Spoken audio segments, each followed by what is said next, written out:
తిరుమలలో సీఎం చంద్రబాబు రెండో రోజు పర్యటిస్తున్నారు. వకులామాత వంటశాలను సీఎం ప్రారంభించారు. అంతకుముందు తిరుమలపై సీఎం సమీక్ష నిర్వహించారు. మంత్రి ఆనం, టీటీడీ అధికారులు పాల్గొన్నారు. తిరుమల పవిత్రత, నమ్మకం కాపాడేలా ప్రతి ఒక్కరూ పనిచేయాలని సీఎం ఆదేశించారు. ప్రసాదాల తయారీలో వాడే పదార్థాల నాణ్యత బాగుండేలా చూడాలని సూచించారు. తిరుమలలో వీఐపీ సంస్కృతి తగ్గాలి, సీఎం చంద్రబాబు ఆదేశాలు జారీ చేశారు.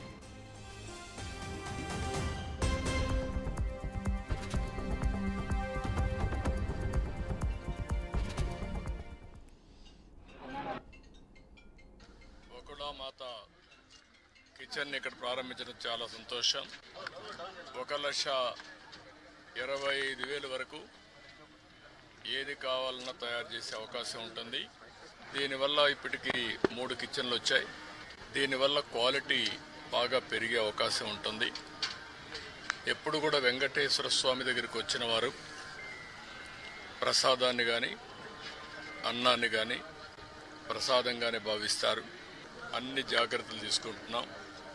ల్యాబొరేటరీస్ అన్నీ పెడతాం. ఆ ల్యాబొరేటరీస్లో అన్నీ టెస్ట్ అవుతాయి, అన్నీ రికార్డ్ చేసుకుంటారు. అదే సమయంలో ఇక్కడ ప్రాసెస్ కూడా one of the best recipe. Venkateswara Swamy దగ్గరుండే లడ్డు ప్రపంచంలో ఎక్కడ కూడా ఎవరు కూడా రిప్లికేట్ చేయలేకపోయారు, తయారు చేయలేకపోయారు. దానికంటూ ఒక పేటెంట్ కూడా ఉంది.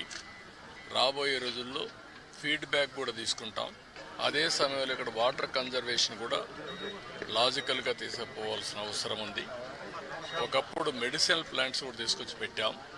పరిశుభ్రత మీద కూడా ఎక్కువ శ్రద్ధ పెట్టమన్నాను. ఎక్కడెక్కడి నుంచో భక్తులు వస్తారు.